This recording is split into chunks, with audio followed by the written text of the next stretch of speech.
할렐루야. 아멘, 아멘. 오늘 말씀 함께 보겠습니다. 히브리서 11장 13절부터 16절까지 말씀. 13절. 네? 네. 네, 3. 그래요. 죄송합니다. 일단 13절부터 16절까지 읽고 또 강정 목사님 또 이렇게 읽어 주시겠습니다. 한 절씩 교독하겠습니다. 이 사람들은 다 믿음을 따라 죽었으며 약속을 받지 못하였으되 그것들을 멀리서 보고 환영하여 하며 또 땅에서는 외국인과 나그네임을 증언하였으니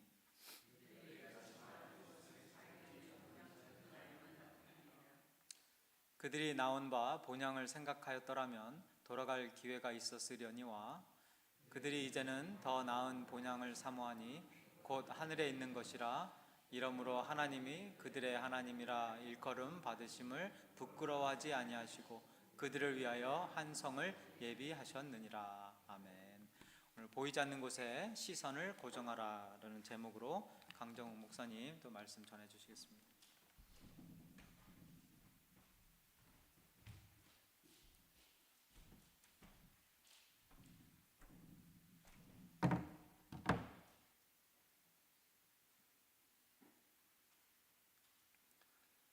우리 3절 한 절만 제가 여러분들 안 보셔도 돼요. 제가 읽겠습니다. 믿음으로 모든 세계가 하나님의 말씀으로 지어진 줄을 우리가 아나니 보이는 것은 나타난 것으로 말미암아 된 것이 아니니라. 보이는 것은 나타난 것으로 말미암아 된 것이 아니니라. 기도하겠습니다.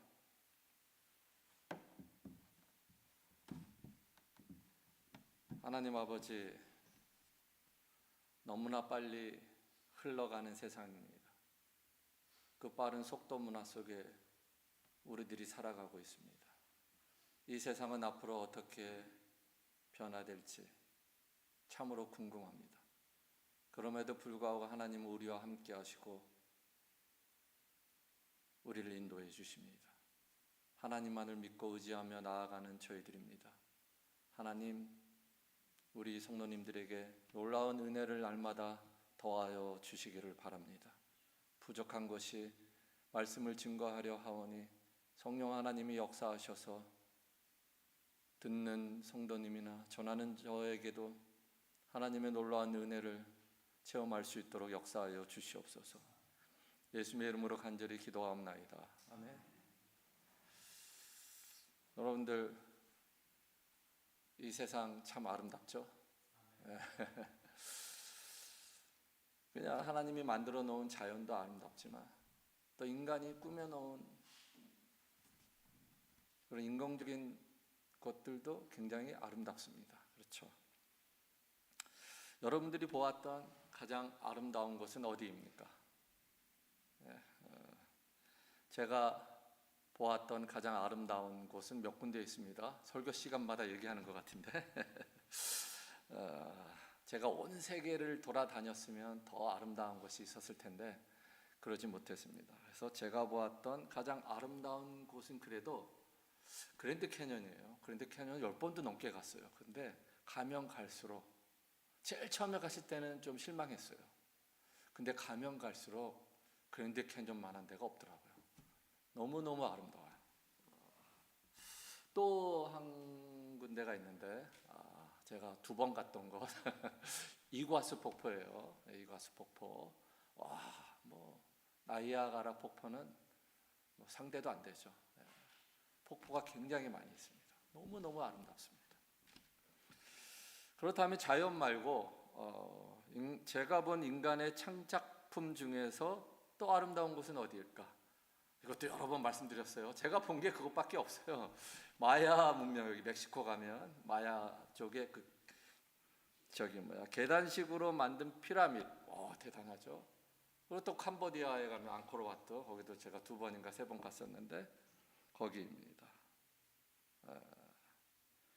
또 그런 거 말고 사람이 만든 것 중에서 가장 좋은 것이 무엇일까요? 최근에 여러분들 뭐라고 생각하십니까? 너무나 많죠?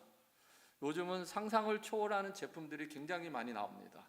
아마존을 그냥 뭐 살 게 없어도 그냥 이렇게 검색을 해보면 왜 그렇게 기상천외한 물건들이 많이 있는지. 네? 한국의 아마존이라고 하는 쿠팡에 제가 한국 살 때 보니까 쿠팡은 더 많아. 와, 어떻게 이런 거를 만들지? 어떻게 이런 거를 만들어서 이렇게 싸게 팔 수 있지? 그런 것들이 너무나 많더라고요. 물론 아마존도 그렇습니다. 그러나 그 중에서 꼽으라고 하면 여러분들은 모르겠지만 저는 당연히 이 스마트폰입니다. 한국식으로 말하면 이거를 핸드폰이라 그러잖아요. 이 핸드폰입니다. 이 핸드폰 안에는 모든 세상이 담겨 있습니다. 그렇죠? 예. 수많은 지식을 습득할 수 있습니다. 엄청난 정보를 가져올 수 있습니다. 또 많은 게임을 즐겨할 수 있어요. 저도 TV를 볼 때 와이프가 TV를 안 보고 스마트폰을 들여다봐서 뭘 하나 했더니 게임을 하고 있더라고요. 이런 얘기 하는 거 싫어하는데요. 오늘 제가 했습니다. 예? 또 영화 상영, 또 카카오톡으로 문자 등. 요즘 또 카카오톡이 바뀌어가지고 카카오톡으로 별의별 걸 다 할 수 있더라고요. 뭐 사진, 동영상 보내는 것뿐만 아니라 많은 것들을 할 수 있게 만들어 놓았습니다. 그래서 저는 이 스마트폰이 가장 제게 좋은 것이다 이렇게 말씀드립니다. 그리고 요즘 떠오르는 샛별이 있죠. 인간이 만든 것들 중에서. 그게 뭡니까? AI죠. 영어로는 Artificial Intelligence라 그러죠. 인공지능입니다. 여러분들 챗 GPT 써보셨어요? 구글이 만든 제미나이라는 AI 인공지능 써보셨어요? 이거 외에도 많은 AI가 출시되었습니다. 여러분들 이 AI와 대화해 본 적 있습니까? 재밌습니다. 저는 주로 의학 정보에 대해서 제미나이나 챗 GPT랑 대화를 합니다. 제 피부가 안 좋은 거 여러분들 아시죠? 어제도 간지러워서 잠을 못 잤어요. 그래서 피부에 대해서 많이 물어봅니다. 그럼 꽤 그럴싸하게 대답을 해줘요. 의사는 아니지만. 그래서 그거를 많이 참조해서 식이요법을 제가 하고 있습니다. 그런데요, 앞으로 3년, 또 어떤 사람들은 10년 이후, 어떤 사람들은 그보다 더 오랜 뒤에 몇십 년 뒤가 될지는 모르지만 AGI 시대가 온다고 합니다. AI가 아니라. 그래서 오픈 브레인이라는 회사는 27년, 몇 년도 안 되죠? 27년에 아마 AGI 시대가 올 수 있지 않겠는가 그렇게 내다보고 있는데 많은 실리콘밸리의 전문가들은 그보다 훨씬 더 후에 언제인지는 모르지만 올 가능성이 더 많다 이렇게 얘기를 합니다. 자, 그렇다면 AGI는 무엇입니까? AI에 하나 G가 들어간 거죠. 네, AGI도 인공지능입니다. 그러나 이 AGI는 한 단계 업그레이드된 인공지능입니다. 영어로는 똑같아요. 가운데 제네럴만 들어가면 돼요. Artificial General Intelligence입니다. 한국말로는 범용적 인공지능 또는 범용 인공지능입니다. 그러면 AI와 AGI가 뭐가 다를까요? 네? AI는 완벽하게 인간을 대체할 수가 없습니다. 예를 들어 AI는 스스로 비행기를 개선할 수 없습니다. AI는 스스로 자동차나 핸드폰을 개선할 수가 없습니다. 그러나 AGI는 인간의 범용적, 인간의 일반적인 능력을 대체할 수 있습니다. 즉 AI가 인간처럼 비행기를 개선할 수 있습니다. 스마트폰을 개선할 수 있습니다. 자동차를 업그레이드 시킬 수가 있습니다. 제가 한 말이 아니에요. 한국의 카이스트 대학이라는 곳에서 김대식 교수가 한 말입니다. 그는 계속 말합니다. AGI는 인간처럼 자율성을 가진다. 스스로 진화한다. 그렇기 때문에 인간의 통제도 벗어날 수 있다. 여러분들 어떻게 보면 무섭죠? 네? 네? 그러나 실리콘밸리에서 연구하는 사람들은 우리가 생각하면 어떻게 보면 이 무서운 인간을 대체한다는 것은 어떻게 보면 굉장히 무서운 거잖아요. 기계가. 네? 그런데 실리콘밸리에서 AGI를 만들려고 하는 사람들은 AGI가 빨리 나와야 한다고 주장한다고 해요. 왜? 인간은 능력의 한계가 있다는 것입니다. 그래서 풀지 못할 여러 가지 숙제가 있다는 거예요. 아무리 풀려고 해도 풀 수가 없는 것들이 인간의 한계라는 거죠. 그러나 AGI는 인간이 풀지 못했던 숙제들을 풀 수 있기 때문에 AGI가 빨리 나와야 한다고 말한다는 거예요. 예를 들면 우리 인간은 아직도 핵융합, 저 핵융합이 뭔지 몰라요. 하지만 이 핵융합을 아직 핵융합 에너지, 핵융합이 아니라 핵융합 에너지를 아직 풀지 못한다고 합니다.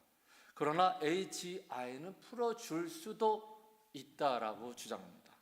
만약 이 핵융합 에너지가 풀린다면 무한의 에너지가 등장하고, 이게 사실은 에너지가 굉장히 중요하다고 합니다. 모든 게 에너지에 의해서 움직인다 그래요.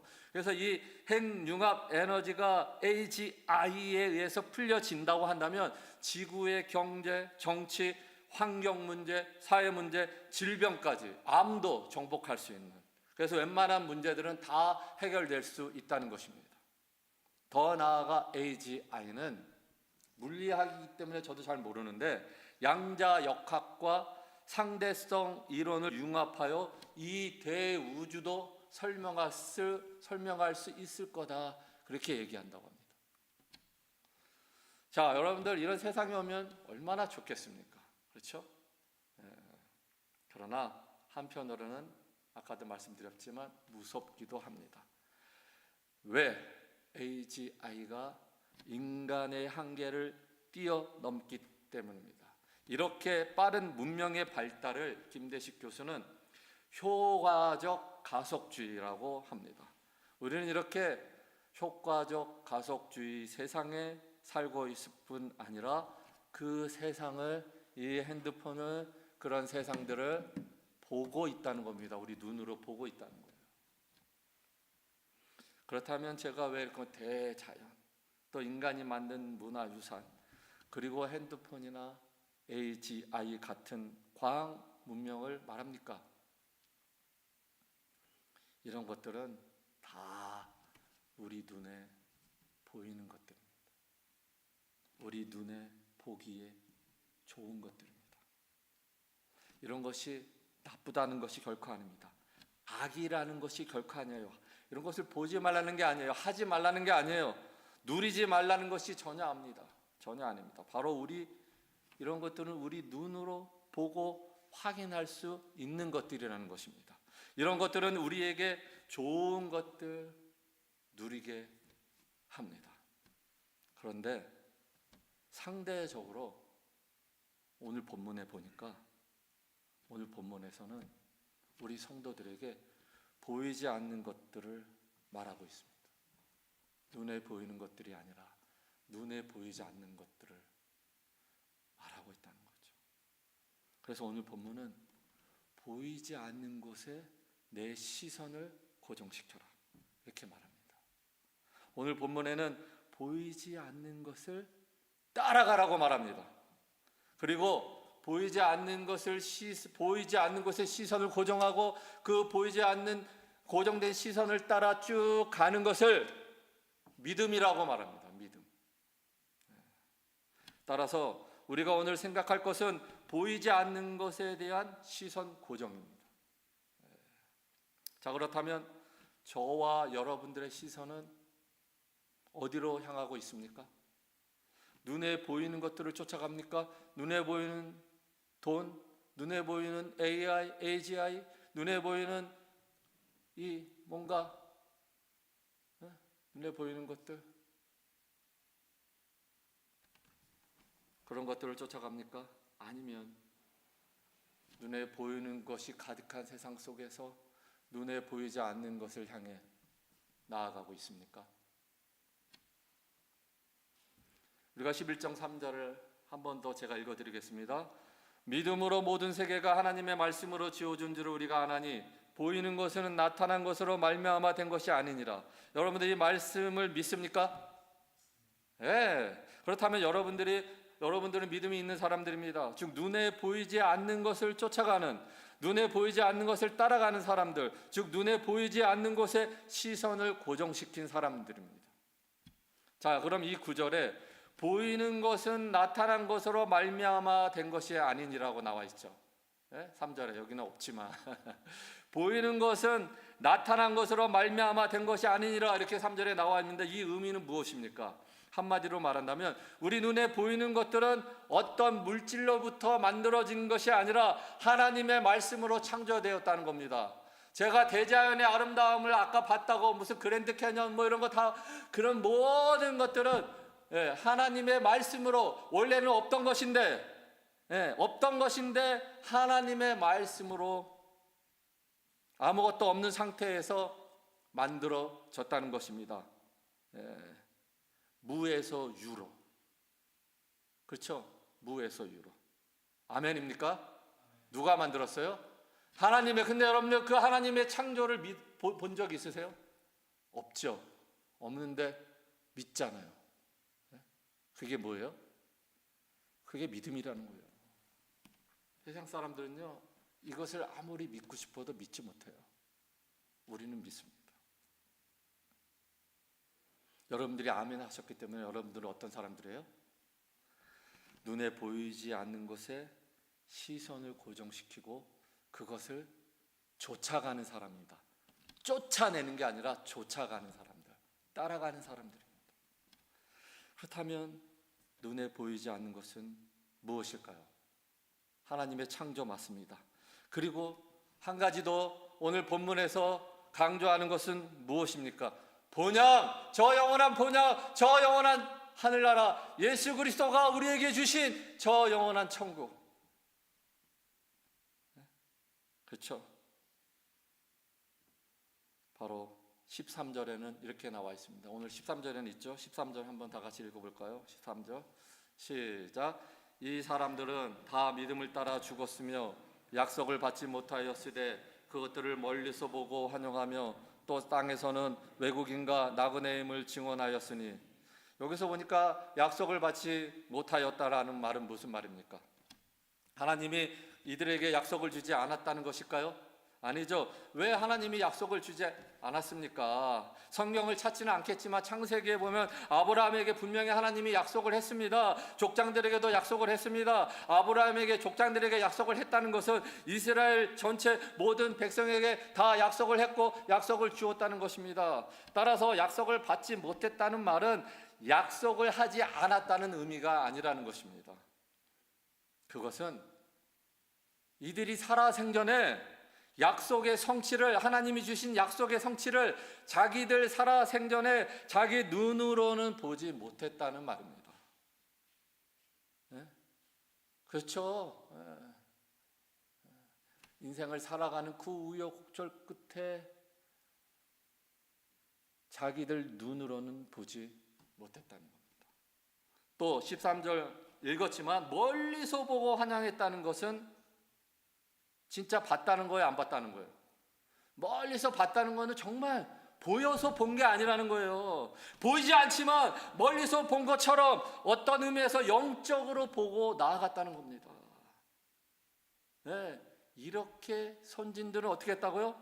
눈에 보이지 않는 것을 마치 멀리서 보는 것처럼 시선을 고정해서 눈에 보이지 않지만 저 본향을 멀리서 보는 것처럼 시선을 고정해서 묵묵히 그 길을, 오늘 나그네라는 말도 나와요. 본문에 나그네처럼 태산을 넘고 강을 넘고 터벅터벅 한 걸음씩 한 걸음씩 나아갔다는 것입니다.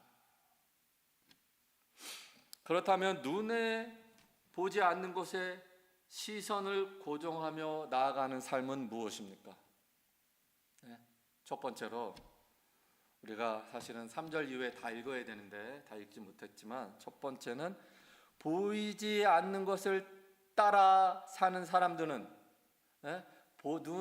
눈에 보이지 않는 곳에 시선을 집중하여 그것을 따라 사는 사람들은 하나님을 기쁘시게 하는 사람들이라는 거예요.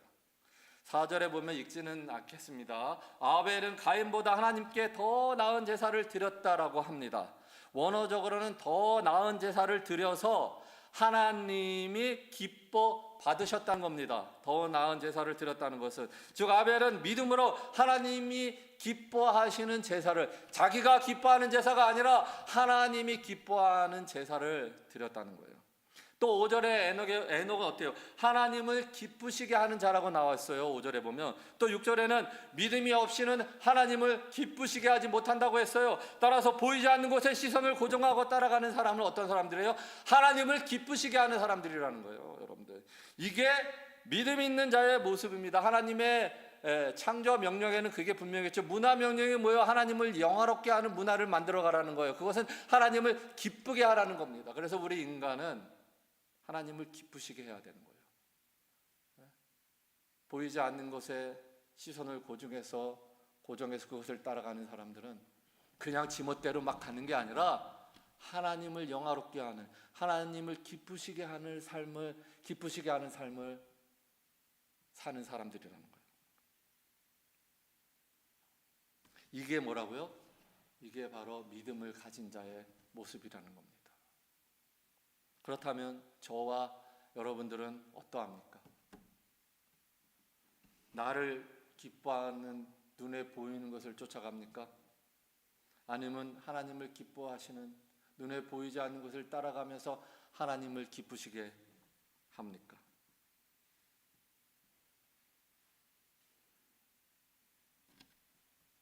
이스라엘 백성이요, 가나안 땅을 정복하고, 물론 그 전에도 우상 숭배를 했지만 왜 우상 숭배를 했습니까? 예? 왜? 제가 늘 말씀드리지만 가나안 문화는 그때 당시에 선진 문화예요. 저 갈대아 우르 지역 그쪽에서 이렇게 가나안해 가지고 저 애굽 문화까지 초승달 문화 지역이라서 그때 당시에는 선진 문화였어요. 그 선진 문화를 경험했던 조상들은 다 죽고 제 2세대가 들어가는 거 아닙니까? 광야에서 태어나가지고 선진 문화를 보지 못했던 이 세대들이 가나안 땅을 정복하고 이렇게 딱 보니까 왔다매는 그 어느 나라 사투리야? 저 서울 사람인데, 서울 사투리도 아닌 것 같은데 너무 좋은 거예요. 너무 좋은 거예요. 와, 미치는 거야. 여자들도 너무 예쁜 거예요. 거기 우상들이 와 대단한 거예요. 눈에 보이게 엄청난 거예요. 아세라 여신, 와, 대단해요. 바알도 엄청나요. 그들도 여자들 예쁜 옷 입고,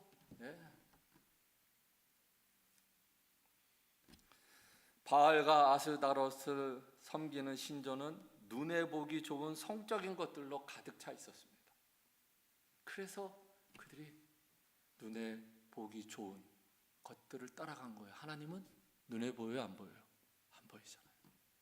우상 금지, 나 외에 다른 형상 금지. 여러분들, 게르만족이 왜 로마를 점령했습니까? 그들이 사는 것이 아름답지 못해서 로마가 환경적으로 다 아름다워서 점령했겠습니까? 그들이 사는 것도 굉장히 아름다운 지역이었습니다. 그러나 그것 때문에 간 것이 아니라 당시 로마는 선진 문화였습니다. 눈에 보기에 좋은 것들로 가득 차 있었어요.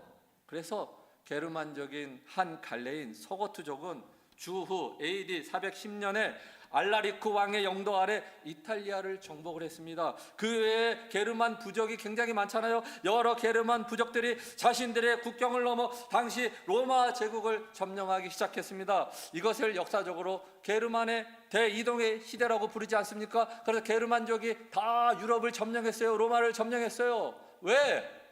눈에 보기 좋은 문화들로 로마가 가득 찼기 때문에 가지고 싶었던 거예요.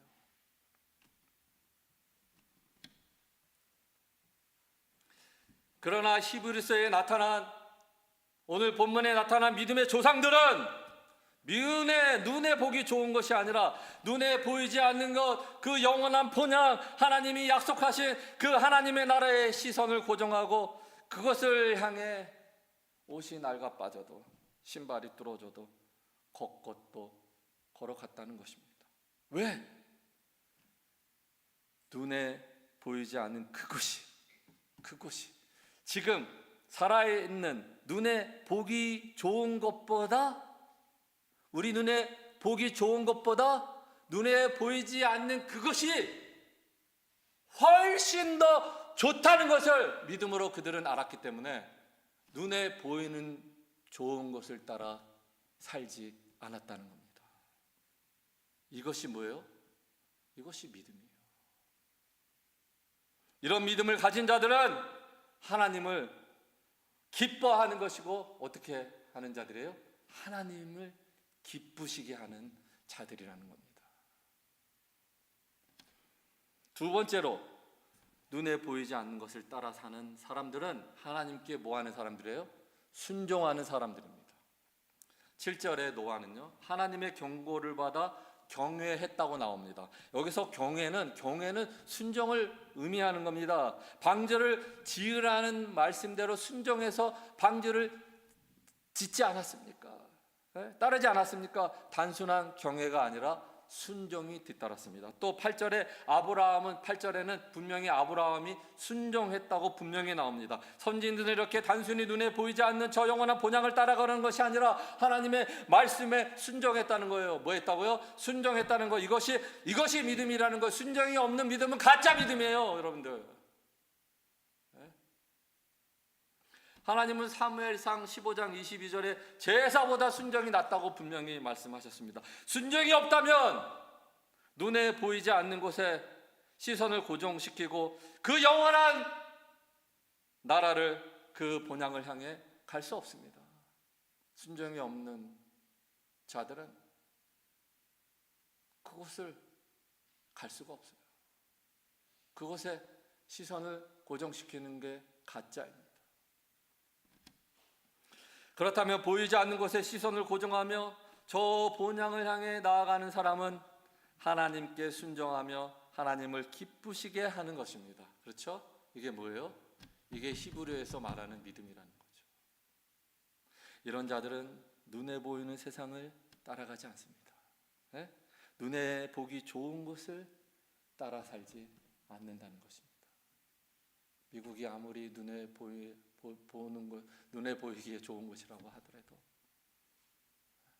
우리는 미국의 문화를 따라가는 것이 아니라 하나님을 따라, 하나님의 성경 문화대로, 성령의 법대로 나아가는 겁니다.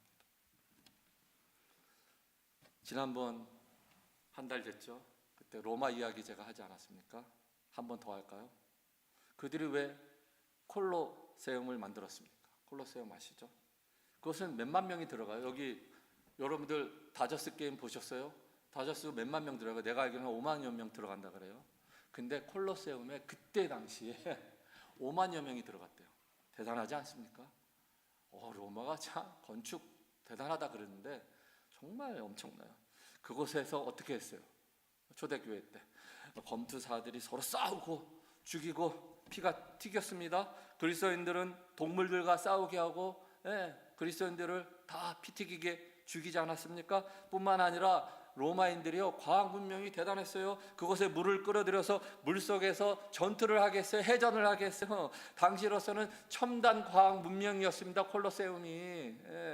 이게 바로 당시의 엔터테인먼트였어요.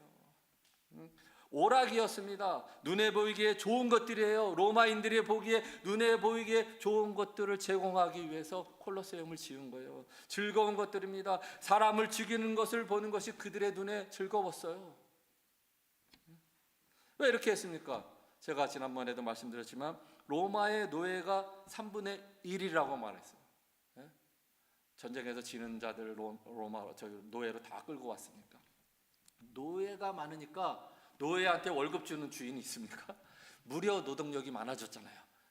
돈 월급 안 주고도 일 시킬 노예가 너무나 많아진 거예요. 그로 인해서 당시 로마 시민권을 가진 자들이 자유인이라 그랬죠.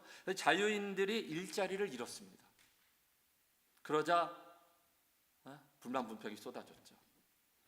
그러자 시저는 시민들에게는 빵과 서커스를 제공하면 된다 이렇게 말했습니다. 그리고 로마는 그들에게, 자유민들에게, 로마 시민들에게 먹을 것을 제공했어요. 불로소득을 제공한 겁니다. 그렇게 먹고 살기 편안한 로마 시민들이 됐어요. 근데 그대로 두면 큰일 나요. 무슨 일이 벌어질 수 있어요. 그러니까 콜로세움을 지어서 볼거리를 제공해 준 겁니다. 즉 엔터테인먼트가 필요해서 그것을 로마가 자유인들에게, 불로소득을 얻어서 편안하게 살고 있는 자들에게 제공한 거예요. 그래서 그들은 사람을 죽이는 것을 눈으로 보는 것에 행복을 찾은 것입니다. 눈에 보기에 좋은 것을 추구하는 정도가 지나쳐서 사람을 죽이는 일에 행복을 추구했던 것입니다. 이게 로마 제국의 모습이었어요. 자, 여기서 다시 AGI로 가볼까요? 바로 카이스트 대학의 김대식 교수는 AGI 시대가 오면 민주주의가 아니라 다시 로마처럼 제국주의가 올지 모른다고 경고했습니다. 로마가 시민들을 먹여 살려주고 엔터테인먼트를 제공했듯이 앞으로 AGI 시대에는 인간의 기본소득을 해결해 준다는 것입니다. 돈도 주고 집도 주고 무료 인터넷 등등, 인터넷으로 모든 것을 다 하니까 무료로 인터넷을 제공하고 돈도 캐시로 주는 게 아니라 다른 뭐예요? 요즘에 나오는 거, 가상화폐 이런 거로 나눠주는 거예요. 아니 주식으로 주든지, 그렇게 해서 막 제공을 한다는 거예요. 로마가 그랬듯이 사람들에게 불로소득을 갖게 하는 것입니다. 그러면 더 이상 민주주의가 아니라 기술 봉건주의나 제국주의가 된다는 것입니다. 결국 로마의 지배계층, 즉 정치적인, 경제적인 소수의 엘리트들이 로마의 시민들을 먹이고 엔터테인먼트를 제공해서 자신들의 뜻대로 로마를 운영했듯이 앞으로 AGI 시대에는 소수의 0.001%의 영향력 있는 기본 기술 자본을 가진 사람들이 세상을 움직일 수 있다는 겁니다. 예상이에요. 예측이에요. 꼭 그렇다는 것이 아니라. 그렇다면 그 0.0001%의 소수는 누구냐? 당연히 AGI를 움직이는 영향력 있는 기술자들이겠죠. 그리고 인플루언서, 요즘 유튜버들이죠. 유명한 유튜버들, 인플루언서들. 그리고 글로벌 메가스타들이 많이 나오지 않습니까? 그리고 연예인들도 이제는 대단하잖아요. 그런 또 대단한 스포츠인들 등등 거대한 돈을 벌어들인 자들이 나머지 98% 정도의 사람들에게 막강한 영향력을 행사할지도 모른다는 겁니다. 어떻게 보면 그들이 지배하는 거죠. 그 소수가, 나머지 사람들. 물론 AGI 시대가 아까도 말씀드렸지만 3년 뒤인지 그보다 훨씬 뒤 몇십 년 아니면 몇백 년일 수도 있겠죠. 그런 시대가 될 수도 있겠지만 그런 시대가 오면 이 교수도 확신할 수 없는 것이 천국이 될지 지옥이 될지 자기도 모른다는 거죠.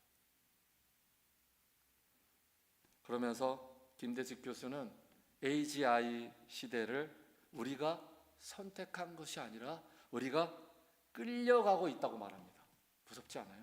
그냥 우리는 여기 와 버린 것이고 이것도 우리가 무슨 선택한 거 아니에요. 이게 나오니까 우리가 이거 취득하는 거 아니에요. 끌려간 것으로 간 게 아니라는 거예요. 그 속도는 굉장해가지고 하는 시대에 하는 사이에 우리는 어리버리해가지고 하는 사이에 AGI 시대가 온다는 거예요. 그것도 마찬가지 않았어요. 우리가 이런 게 나올 줄 누가 알았겠습니까?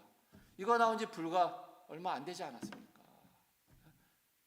무선 전화기를 우리가 들고 다닐 때도 와 굉장한 시대가 왔다고 했는데 이런 스마트폰이 나올 거라고 여러분들 생각했습니까? 하다가 스마트폰 시대가 왔고 우리는 이걸 즐기고 있는 거죠. AGI 시대도 그렇게 올 수 있다는 것입니다. 그렇게 되면 내가 결정권 없이 주체가 아닌 상황에서 타인의 선택으로 어딘가로 가는 어린 아이와 같은 인생. 어린 아이는 부모의 결정으로 가는 것입니다. 이렇게 인공지능 즉 AGI는 인간을 어린 아이처럼 만들고 인간을 그저 AGI를 따라가게 만든다는 거예요. 인간은 그냥 AGI를 따라가는 시대가 올 수 있다는 정말 무서운 말을 했습니다. 예상이에요. 꼭 그런 시대가 올지 언제 올지 모르지만 하지만 과학자의 예상은 어느 정도 맞을 수도 있습니다. 저는 이 소리를 듣고요. 진짜 머리를 망치로 빵 하고 세게 맞는 듯한 충격을 받았습니다. 물론 이것은 어디까지나 제 지극히 개인적인 생각입니다. 신학적으로도 아직 정립되지 못한 주관적인 생각입니다. 그래서 이걸 말씀드릴까 말까 굉장히 고민을 많이 했어요. 여러분들 이건 제 주관적인 생각이니까 한 귀로 듣고 한 귀로 흘리시기 바랍니다. 그것은 바로 적그리스도의 출현입니다. 데살로니가 후서 2장 3절 이후에 나오는 불법의 사람, 거기는 불법의 사람이라고 나와 있죠. 근데 요한 1, 2, 3서에는 분명히 적그리스도라고 나와 있어요. 이 불법의 사람, 학자들 간의 의견이 엇갈리기는 하지만 개혁주의 학자들 중에는 최후의 불법의 사람이 재림 직전에 분명히 최후의 대단한 그런 불법의 사람 적그리스도가 나타난다고 주장하고 있습니다. 이들은 불법의 사람이 세계 통일 정부로 만들 것이라고 주장합니다. 저는 이것을 정치적으로 단순한 유명한 인물이라고 생각을 했습니다. 정치적으로 대단한 인물이 나와서 뭔가를 세계를 지배하는 대단히 인기 있는 사람이 나와서 전 세계에, 물론 다른 분야의 사람일 수도 있지만 저는 정치적인 사람 중에서 적그리스도가 나올 거라고 예상을 했습니다. 그런데 김대식 교수의 이야기를 듣고 적그리스도가 정치적인 인물이 아닐 수도 있다는 생각에 충격을 받았습니다. 만약에 김대식 교수의 그것은 어디까지나 만약입니다. 만약에 그런 AGI 시대의 소수 자본을 가진 자들이 이 세상의 경제권을 쥐고 있다면, 그래서 그 0.00001% 아니 이보다 더 소수점인 사람들 중에 분명히 우두머리가 있지 않겠습니까? 그렇죠. 그렇다면 그 우두머리가 세상을 지배하지 않을까요? 이런 상황에서 로마처럼 그 우두머리의 지배하에 살아가는 사람들은 만약에 그런 시대가 온다면 그 세상을 유토피아라고 생각할 것이고 그 사람들은 어쩌면 그 우두머리를 경배하지 않을까요? 그때 데살로니가 후서 2장 3절에 나와 있듯이 수많은 기독교인들과 교회가 배교할 것이고 종교적인 이유로 그 지배를 거부하고 그를 경배하지 않는 기독교인들을 박해하지 않을까요? 만약 이런 세상이 온다면 성도들은 극한의 박해를 받겠지만 한편으로는 눈에 보이는 세상의 종말이 이제 곧 온다는 것을 알 것이고, 그럴 때일수록 우리 기독교인들은 더욱더 눈에 보이지 않는 저 영원한 본향이 온다는 것을 알게 될 것입니다. 어쨌든 AGI를 통해 우주의 신비, 인체의 신비, 에너지의 비밀이 풀리고 해결될 때 과연 천국인지 지옥인지 알 수는 없지만 제가 말씀드리고 싶은 것은 오늘 본문이 말하는 것처럼 그렇게 눈에 보이는 것에 따라 살지 말라는 것입니다. 그런 것들의 가치를 두고 그것을 따라가는 사람들은 아무리 AGI 시대에 우리가 도달한다고 하더라도, 그것이 아무리 이 세상 사람들은 유토피아라고 할지라도 눈에 보이는 AGI를 따라가는 사람들은, 아니면 그의 눈에 보이는 좋은 것들을 따라가는 사람들은 결국은 망하는 겁니다. 그러나 저와 여러분들처럼 예수 그리스도의 대속의 죽음, 그렇죠, 속죄의 피로 이중전가가 뭡니까? 그의 의가 나의 죄가 그에게 전가되는 것을 이중전가라 그러는 거예요. 내 죄가 십자가에 죽고 주님의 의가 내게 살아서 이 세상을 살게 해준 하나님의 은혜를 따라가는 자들은 흥할 것입니다. 그런 자들은 눈에 보이지 않는 저 영원한 곳에 시선을 두고 그것을 향해 질주하는 사람들입니다. 이런 자들은요, 어떤 상황 가운데서도 흔들림 없이 저 본향을 향해 나아갈 것입니다. 제가 오늘도 또 걷는 얘기를 합니다. 늘 밤에 걷는데, 늘은 아니지만 바쁠 때는 못 걷지만 이번에는 맨날 걷는 거기만 가지 말자. 그래서 다 우리 집이 아까 이렇게 언덕 위에 이렇게 집이 있어요. 우리 집은 이렇게 타운하우스인데 우리가 산 집은 아니고 렌트해서 삽니다. 약간 언덕이 있는데 우리 집 뒤쪽에는 이렇게 더 높은 언덕에 집들이 쫙 있어요. 근데 나는 이렇게 평지길로 항상 갔거든요. 그래서 오늘은 좀 운동을 해야 되겠다 해서 이제 밤에 좀 추워서 자켓을 이렇게 조금 입고 나갔습니다. 그리고 그 언덕길을 향해 이렇게 올라갑니다. 꽤 45도는 아니지만 거의 그 정도로 쭉 올라가면 또 이렇게 쭉 내리막길이 있고 또 하나가 있어. 길은 차로 다녀서 대충 알지만 또 이렇게 내려가는데 또 있어. 그래가지고 그렇게 한 30분 가니까 저 공원이 하나 있어요. 우리 애들이 어렸을 때 큰애하고 둘째 아들이 그 근처에 살았었는데 거기까지 걸어갔어요. 근데 가는 길에 보니까 할로윈 데이잖아요. 근데 어떤 집이 무슨 무서운 인형 같은 걸 이렇게 막 세워놨어. 그래서 막 무섭게 막 불을 밝히고 그래서 뭐 그렇게 지나갔는데 거무줄 같은 것도 이렇게 쳐놨는데 갑자기 히히히히 소리가 나는 거예요. 음성 시스템까지 만들어놨어요. 깜짝 놀라서 진짜로. 이건 무섭더라고. 갑자기 뭐 귀신 소리가 나니까 그래서 참 좋은 세상이다. 이렇게까지 해야 되나 돈 들여서 아주 무서웠어요. 그래서 이제 거기까지 갔다가 다시 이제 집에 돌아가게 됐습니다. 집에 돌아가는데 너무 힘들잖아요. 30분 왔다가 또 거기를 넘어서 가야 되는데 근데 갈 수밖에 없죠. 왜? 뭐가 있어요? 돌아갈 집이 있잖아요. 돌아갈 집이. 돌아갈 본향이 있잖아요. 그러니까 거기 가면 뭐가 있어요? 예쁜, 제 눈에는 예쁜 마누라 또 내 새끼들이 거기 있잖아요. 거기 가면 뭐 할 수 있어요? 안식할 수 있잖아요. 쉴 수 있잖아요.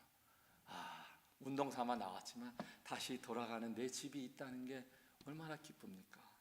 그래서 다시 그 언덕을 넘어서 그 귀신집을 넘어서 또다시 언덕을 넘어서 내리막길은 쉽지만 올라가는 거는 힘들어요. 언덕을 넘어서 그 눈에 보이는 그 집을 향해 날아갔다는 겁니다. 그러나 우리는 그런 눈에 보이는 집에 가는 것도 참 행복하고 좋은데 눈에 보이지 않는 저 천국, 저 본향의 시선을 고정하면서 아무리 이 눈에 보이는 세상이 아무리 좋아도 이것보다 더한 지금은 눈에 보이지 않지만 본 것처럼 생각하고 가는 그 세상으로 가는 저와 여러분들 얼마나 좋습니까? 그렇죠? 여러분들 좋은 거예요. 힘들다고 생각하면 한없이 힘든 거예요. 눈에 보이지 않는 그 세상을 향해 시선을 고정해서 그 본향을 향해 가는 것은 좋고 기쁜 일입니다. 그것을 향해 가는 믿음이 있는 저와 여러분들은요 행복한 거예요. 그게 바로 뭐예요? 믿음인 거예요. 그렇기 때문에 여러분들 이 땅에 여러분들에게 어떠한 어려움이 있고 힘든 일이 있고 부모가 죽고 자식이 말썽 피우고 직장에 문제가 있고 내가 예상하지 못한 그런 일들이 내 앞에 펼쳐진다 하더라도 우리는 좌절하지 않고 어떻게 해요? 하나님을 기쁘시게 하나님 앞에 순종하며 나아갈 수 있는 것입니다. 이제 저와 여러분들은 저 영원한 구속선상 위에 세움을 받은 자들입니다. 따라서 하나님의 말씀에 순종해야 됩니다. 하나님을 기쁘시게 해야 됩니다. 그리고 눈에 보이지 않는 것에 시선을 고정하고 저 영원한 본향을 향해 가야 합니다. 바로 이것이 믿음입니다. 기도하겠습니다. 하나님 아버지, 눈에 보이지 않는 것에 시선을 고정하고 그것을 따라가는 참된 믿음으로 나아가는 저희들 되게 하여 주시옵소서. 눈에 보이지 않는 곳에 저 영원한 본향을 향해 나아가는 것이 하나님을 기쁘게 하는 것이고 하나님을 기쁘시게 하는 삶이 순종으로 나아가는 것입니다. 우리는 눈에 보이는 이 세상의 좋은 것들, AGI를 통해서 아무리 좋은 세상이 온다 할지라도 그것을 따라가지 않게 하여 주시고 눈에 보이지 않는 저 영원한 본향을 따라가 이 세상의 그 어떤 것보다 좋은 것을 제공하는 천국을 향해 나아갈 수 있는, 그래서 기쁨을 누릴 수 있는, 그래서 이 세상의 모든 것을 극복하며 믿음으로 나아갈 수 있는 저희들이 되게 하여 주시옵소서. 예수님의 이름으로 간절히 기도합나이다. 아멘.